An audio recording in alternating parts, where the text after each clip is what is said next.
Hello, YouTube. This is the Galley La Podcast. This is Akainu Fanboy. The other guy's Geboss. Please like and subscribe if you have not, because we are going to be reviewing chapter 1113 of the One Piece manga, Stalemate. So, we have this great color spread where we see all the chopper ponds, and they look great. And we have all the other straw hats as all the other various chess pieces. I actually like this one a lot. I think it's pretty cool. And it's kind of funny to see Robin as a chess player too. It's kind of appropriate that the chapter's named Stalemate. Yes, because of this. And also they go after Robin too, which is kind of funny later on in this chapter. So pretty great. Yeah. So basically we started off here where we basically get to see Mars finding Vegapunk's brain, essentially. And I believe you were the one that made this prediction too. This is just basically the upper half of his head that's put into a machine and everything. Yeah. And Mars is like slightly like awed by it, I'd say. You know, he's like, oh man, like kind of wild, you know. And then he crushes the Den Mushi, and we kind of get the impression like, oh man, he stopped it, you know, and everything like that. Yeah. But then instead we go to Sierra Village, a great cut there, and we see Mary, who is alive for some reason. You know, Captain Kuro destroyed him. But sorry, you were saying him? I just wanted to say about the brain, just the sheer size of it is kind of ridiculous because, I mean, we knew that Vegapunk's brain kept growing because of his devil fruit.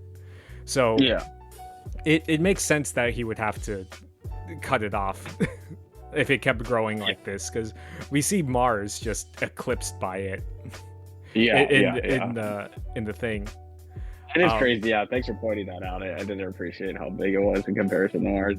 Yeah, but it also makes me think that even if Vegapunk's like they kill off all the passive Vegapunk, that they could still maybe use the knowledge that he has here if they preserve Punk records.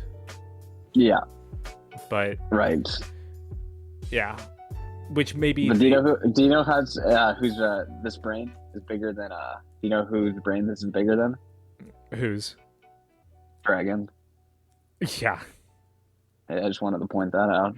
But well, Dragon's been planning his plan for decades at this point. Yeah, very good plans, very successful plans.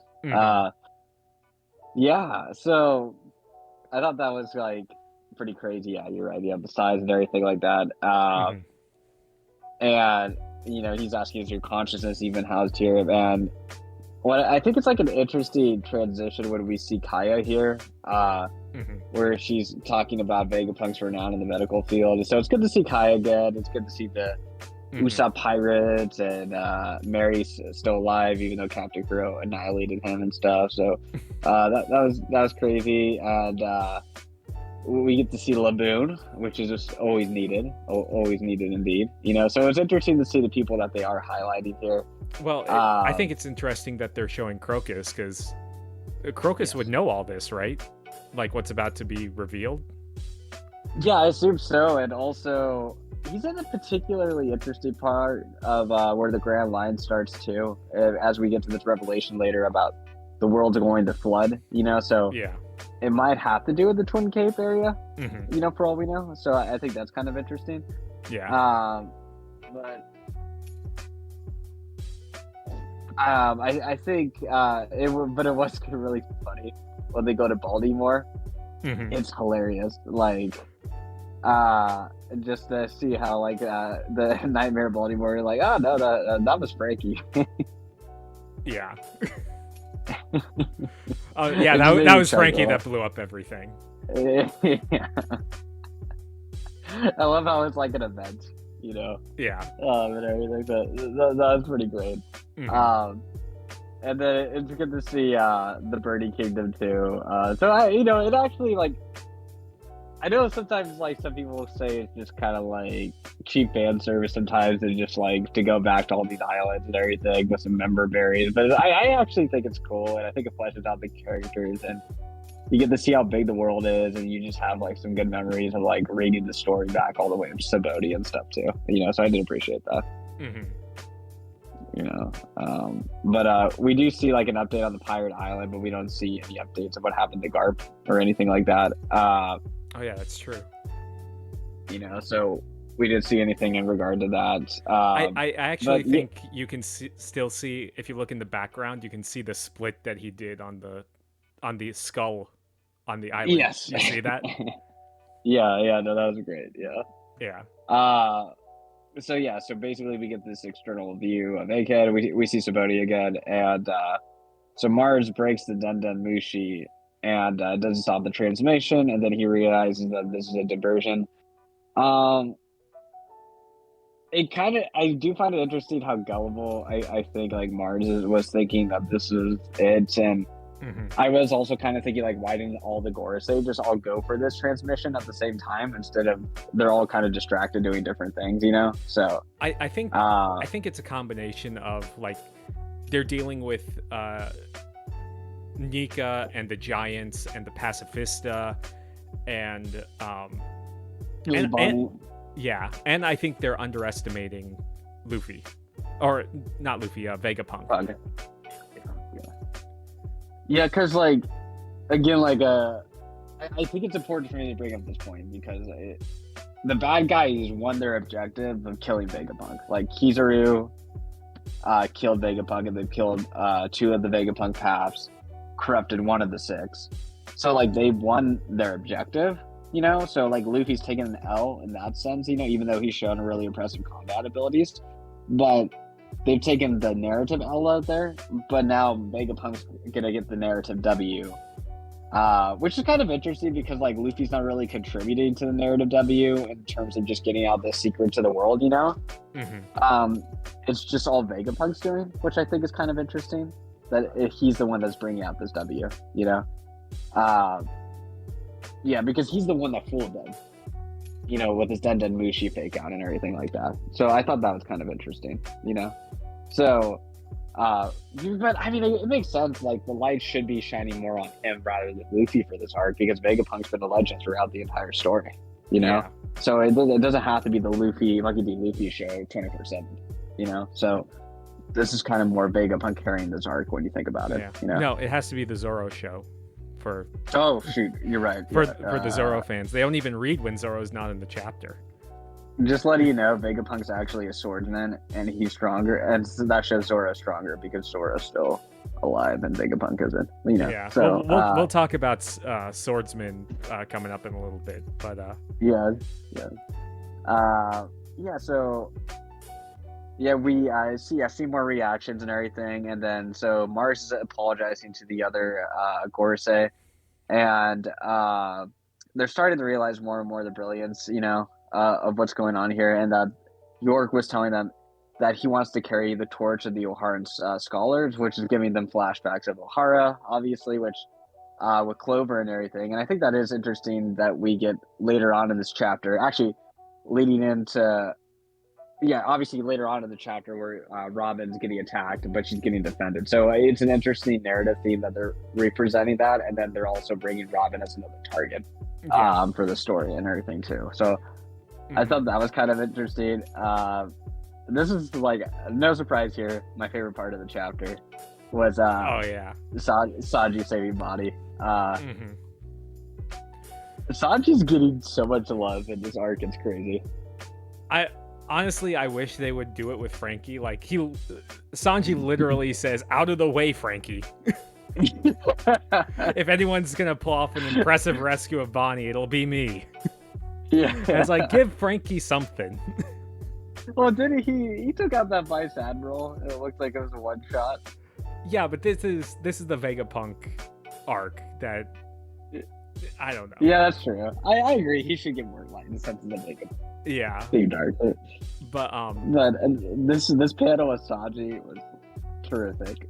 Yeah, it even looks like his glasses got shattered. I think at least one of the lenses. It's kind of hard to tell, but he did get blood out of him too. Did he? Did Nostro catch on fire from Sanji's kick? Let's see here. kind of looks like is he using Ifrit Jambe? It's hard to tell. I don't think it's Ifrit Jambe, but I mean, it looks like Sanji's like bouncing off his sword, and going to go kick him. It looks so good. But the other thing is that it's a weird transformation from Nostro too, because I didn't even realize this when I first read it. Like his horse mouth is like coming out of his chest here, instead of like his head transforming. So I don't know. That's a weird transformation. If he can like partially transform like that, or which is probably what caught Sanji off guard. Yeah, and of course he dropped Vegapunk again. He's in a better place. He's in a better place now. It's fine. But Atlas caught him. Good showing. Yeah. Good showing though. You know, and it's really cool for him to use a black blade as a trampoline. You know, and I think in the future that might happen with a certain swordsman. You know, so I think that's really interesting. But it is fascinating to see Sanji get a good hit in on. I imagine this is going to be Zoro's opponent towards the end of the series. Mm-hmm. You know? Yeah. Because we'll see about that. This guy's probably going to off-screen Mihawk at one point and become the world's strongest swordsman, and then take Josu's Devil Fruit and become like a diamond demon thing. Yeah. I'll talk. I have something I want to say, but I'll do it toward the end of the chapter. Okay. But yeah, we got Oimo and Kashi subduing Nostro 2, taken by surprise. Yeah. And then Bonnie kind of imitates Luffy's Gear 5 Gigant ability, which is like one of my favorite panels of him doing that against Kaido. Yes. But yeah, I kind of expected this is skipping ahead a little bit, but I kind of expected Zoro to kind of have an equivalent moment in this chapter with Saturn rushing in to save everyone. I think he's still occupied with Lucci. Yeah, I don't know. Yeah, I don't know what's going. Base Lucci. Yeah. No, the script is flipped. It's base Zoro versus Lucci versus Awakened Lucci. Anyway, I just wanted to say, while all this is happening with Sanji and everything, Vegapunk saying like, I confess that I've committed 2 grave sins. Do you know exactly what he would be referring to with that? I would say maybe like the Mother Flame would be one, creating that, and I'm not sure about the other one. My reaction is like I think there's more than 2. Like, I mean, maybe that he's directly responsible for, you know. Because I feel like the government has taken his stuff and kind of perverted his original intentions for stuff. Yeah, it's just kind of hard. Like, you know what they're gonna do with it. Yeah. You know, like I don't know if there's some ignorant, invincible ignorance going on here, dude. Like you knew exactly what they were doing with your stuff. It wasn't a secret. You got to see it in Marineford.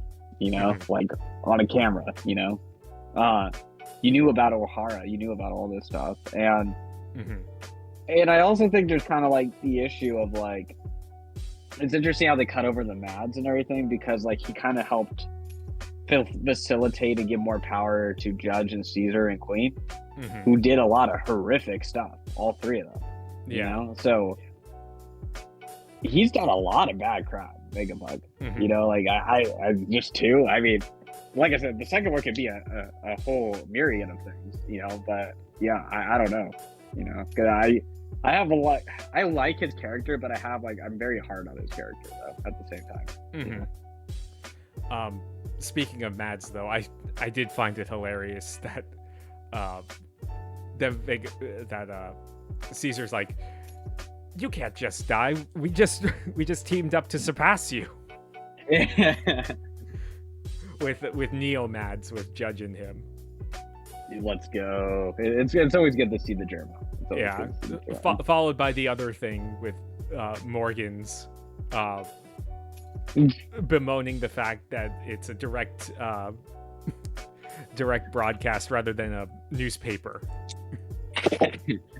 His scoop just got stolen. Exactly. You know? I think that's kind of interesting. Yeah, it's an interesting. I know the focus isn't really in Judge in this panel, but it's always good to see Tanji do a good feat and his dad being in this chapter at the same time, just to see how far he's come. You know, he's beating like one of the strongest creatures potentially. You know, so yeah. So he starts to get to his confession, and basically we get to go to Saturn, and he's like, oh, I don't have time to deal with vermin like you, which I thought was kind of interesting. Like, then why was he up here? I guess he's like trying to find the transmission, maybe, and he just happened to stumble across them.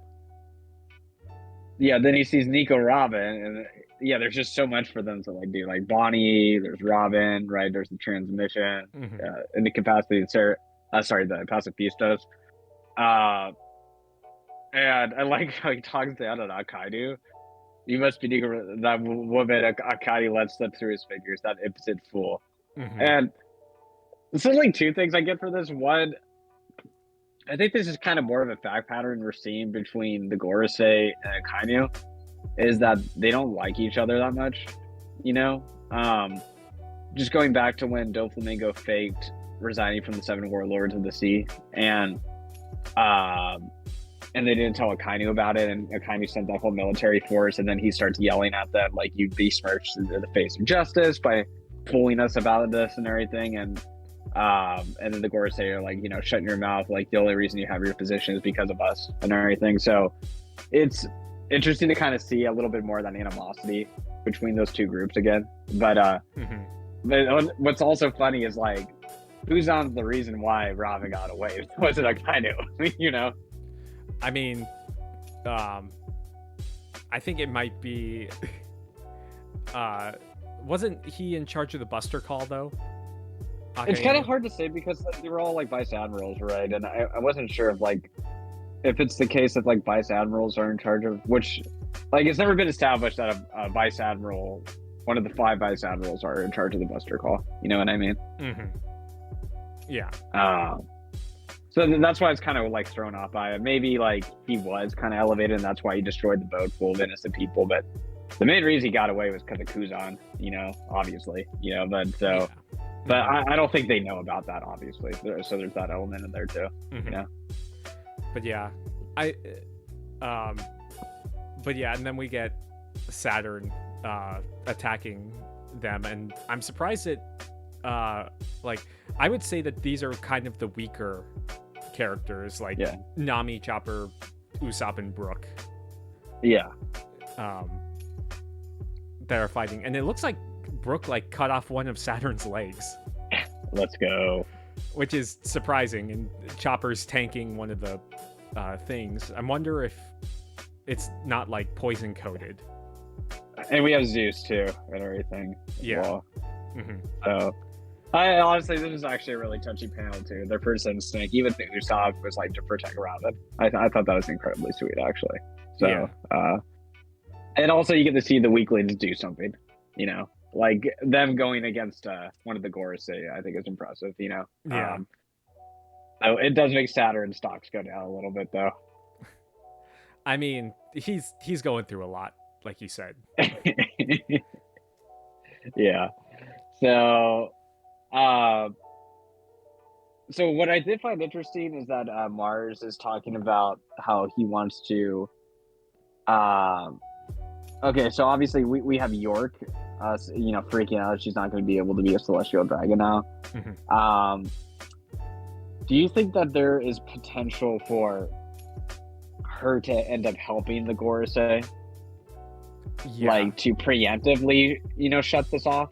You know what I mean? So, what I think ultimately that she would do, like she says, like I'm a Vegapunk too. Where would I hide it? So, I think Vegapunk's gonna get a majority of the information out, but there's still gonna be a piece that doesn't get out to the world. Yeah. So maybe it only broadcasts within like a local vicinity. Maybe the Straw Hats learn it, or I don't know. But that's what I think ultimately is gonna happen, because I mean we've seen that like the big message got out. Or the start of it. So but what I also found interesting, I think my theory that Emu's gonna use the Mother Flame has gone up in smoke, because they said that even if we can't do that, because Mars wants to destroy Punk Records, but they said no, because we wouldn't be able to reproduce another Mother Flame. But speaking of Mother Flame, we get to the big reveal at the end that the start of Vegapunk's message is that the world is going to sink into the ocean. Yeah. So Sorry, just on the point of the Mother Flame. So does this kind of confirm this isn't one of Emu's powers, but it's something that is like an invention from Vegapunk? Yeah, definitely. Okay, cool. Mm-hmm. So that's a confirmation we have there. Yeah. Okay, cool. Which kind of quantifies Emu's power level a little bit now. That at the very least we know that he doesn't have that power, like of his own nature. So so that's just something to put there. Yeah, but I mean the Mother Flame, we specifically got the whole thing where they said that they made a point that the water levels were rising after the Mother Flame destroyed Lulusia. So what do you kind of think about this revelation? Because I think I've heard rumblings that this was a theory like a while ago. But I don't take a lot of theories seriously, but it's interesting to read them.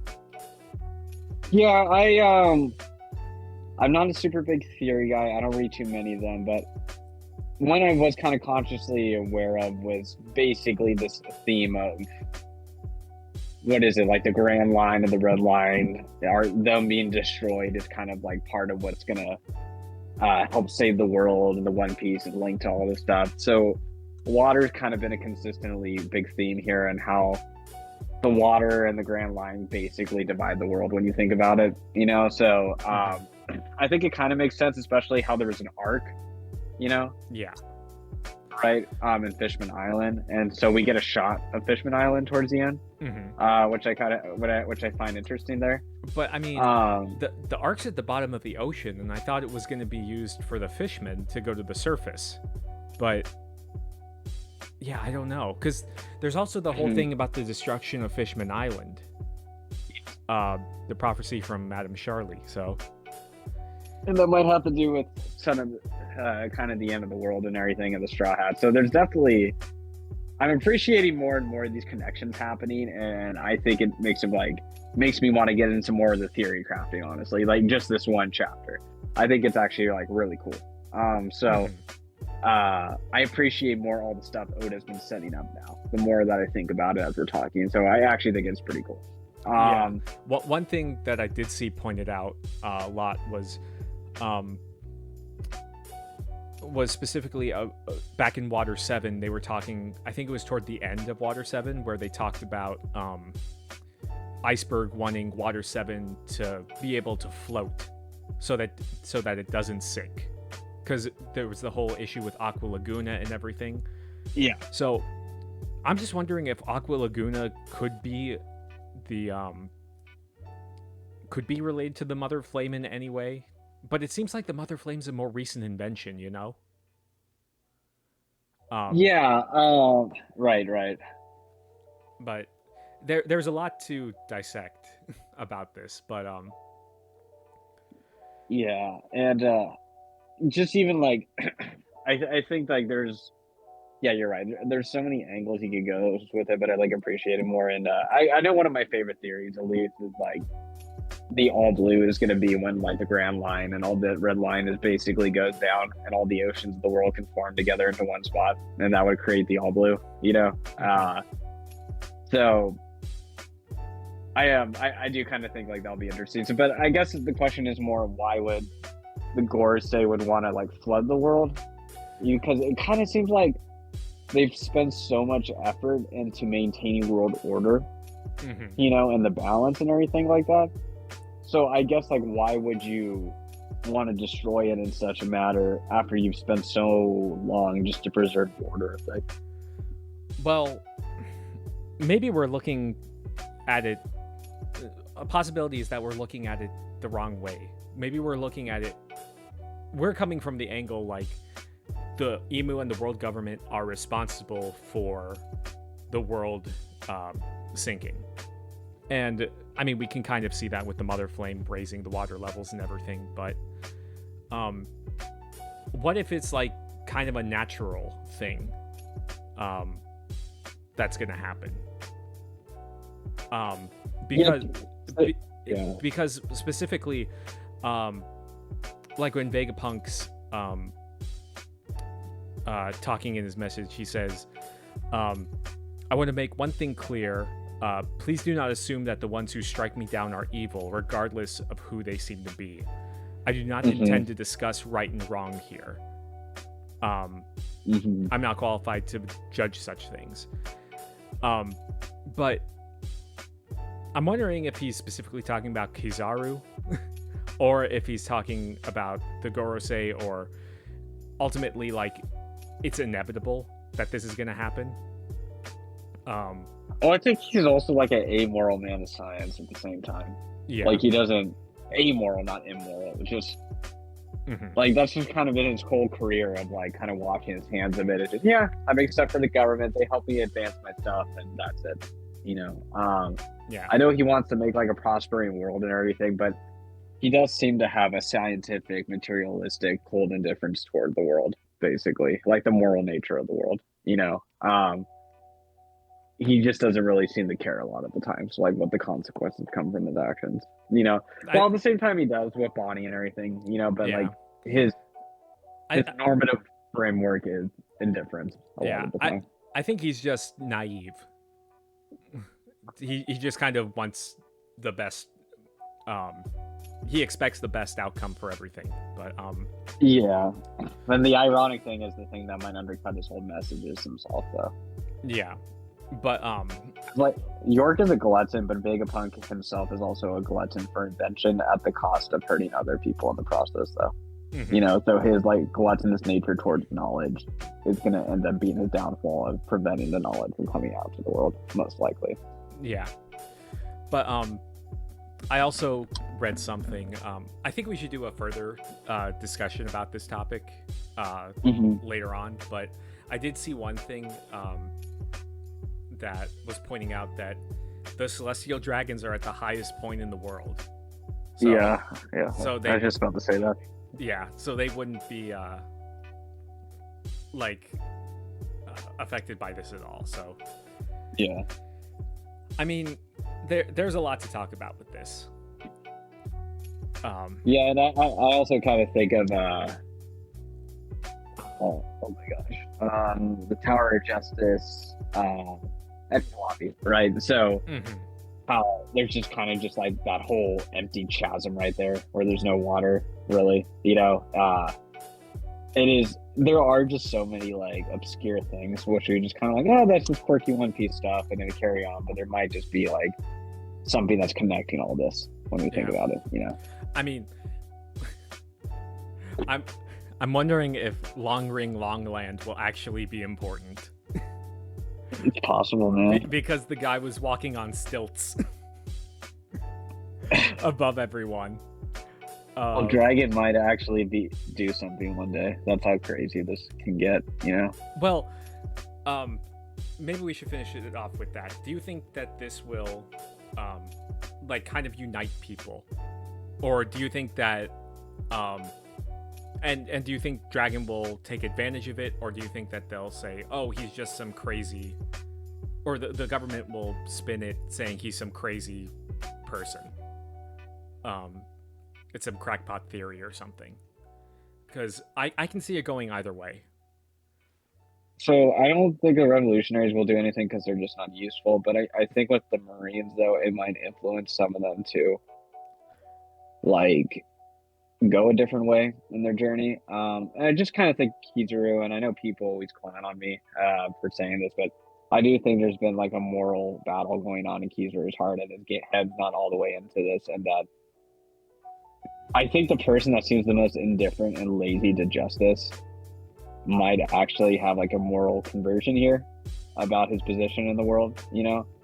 And I think if Kizaru can have that change in his heart, it can show how much the Navy can actually change, you know? Mm-hmm. I think I'm kind of more curious to see what it does with characters with Akainu, you know, because Akainu's not like Kizaru or Vegapunk where they're just kind of indifferent on a moral level. I think he's very opinionated on morals. I think he just has a bad moral system. Mm-hmm. But I'm curious to see how he'll interact with this, you know? Because he doesn't like the Gorosei or the Celestial Dragons. And I think that's, as we discussed previously, there's evidence that point to that direction, right? Mm-hmm. So I don't know how he'll deal with this. I think it might be kind of more like Lucci, because even Lucci, we saw some development where he was actually asking questions about the nature of the mission, and Kaku's like, why are you asking about like why we need to kill Vegapunk? Like, well, what's up with you? You know? And we're seeing huge changes in like Cypher Pole and Navy people. So I think the focus is going to be more on those people rather than the revolutionaries, in my humble opinion. You know? Mm-hmm. Yeah, I mean, this could finally be the thing that the revolutionaries take advantage of to get people on their side. Mm-hmm. But yeah, and I'm not saying Akainu or Kizaru are gonna ally with the revolutionaries or anything, but I'm just saying like we can have multiple antagonists in the show or like anti-heroes and things like that too, you know. And I also think the assumption that Emu is going to be the final villain, as we were kind of demonstrating previously with Blackbeard, there's an element that Emu is not going to be top dog by the end of the series. Whoever may take the throne, if you will, you know. Yeah. So I think especially since we're seeing all the Gorosei's power so early relative to the end of the series, too. Oh, yeah. I think is, you know. One more thing. Do you think that I saw the theory that the Gorosei were going to go down this arc too. That was the big upset that they were talking about. But honestly, I think the big upset is this message, you know? Yeah, I don't think they're going down this arc. Saturn's the only one I can see. That's it really. But just for closure of Kuma and Bonnie. That's it. Mm-hmm. Maybe. Yeah. But but yeah. I mean, that's it. There's so much more we can say. We could definitely do a theory video about this. Yeah. But yeah, that's all I have to say about it. All right. Well, phenomenal chapter. So everyone, please like and subscribe if you have not. We will have a theory video or discussion video to dissect this chapter more, and we will see you guys all next week. Peace. See ya.